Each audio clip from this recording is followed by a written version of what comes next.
Hello అండి, మన డ్రెస్సులకు కానీ బ్లౌజులకు కానీ డోరీస్ పెట్టుకుంటూ ఉంటాం కదా, వాటిని సింపుల్ గా ఈజీగా ఎలా రివర్స్ చేసుకోవాలి అనేది ఈ వీడియోలో చూసేయండి. డోరీస్ రివర్స్ చేయడానికి నేను ఇన్ని రోజులుగా పిన్నిస్ని కానీ లేకపోతే గోతాలు కుట్టే పెద్ద నీడిల్ని ఉపయోగిస్తూ ఉండేదాన్ని. అదేంటంటే కొంచెం లావుగా కుడితేనే తిరుగుతూ ఉండేది రివర్స్. తర్వాత ఇంకా నేను ఆన్లైన్ లో చూస్తూ ఉండగా ఈ డోరీ రివర్స్ నీడిల్ కనిపించింది. సరే, ఇంకా ఇది ఒకటే కాదులేండి, వీటితో పాటు కొన్ని ఐటమ్స్ కూడా ఆర్డర్ చేసుకున్నాను. ఇది వచ్చిన తర్వాత చాలా ఈజీ అయిపోయిందండి. మనం క్లాత్ ని రివర్స్ లో కుట్టుకొని ఈ నీడిల్ ని పై వరకు అలా రివర్స్ లోనే పై వరకు ఎక్కించుకొని అక్కడ ఒక క్లిప్ లాగా ఉంటుందండి, దాన్ని మనం క్లోజ్ చేసి కిందకి స్లోగా లాగేయాలండి. మనం ఎంత సన్నగా చేసుకున్నా సరే రివర్స్ అయిపోతుంది, స్లోగా లాగాలి. నేను ఇక్కడ కొంచెం గట్టిగా లాగడం వల్ల మిడిల్లో దగ్గరకు వచ్చిన తర్వాత ఆ నీడిల్ ఉక్ అనేది ఊడింది. తర్వాత నేను చేత్తోనే లాగేసుకున్నాను.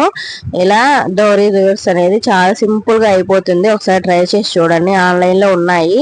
ఒకటే 90 రూపీస్ పడుతుంది. అందువల్ల నేను ఇంకా 4-5 ఐటమ్స్ ఉండేవి కలిపి తీసుకున్నాను, తక్కువగా వచ్చింది. మీషోలో చూడండి, చాలా బాగున్నాయి, క్వాలిటీ కూడా బాగుంది. నాకైతే ఇది చాలా చాలా చాలా యూస్ఫుల్ అయిందండి. స్టిచ్చింగ్ చేసే వాళ్ళకైతే చాలా బాగా ఉపయోగపడుతుందని నా యొక్క అభిప్రాయం. మీరేమంటారు ఫ్రెండ్స్? నచ్చితే లైక్ చేయండి, సబ్స్క్రైబ్ చేసుకోండి. బాయ్.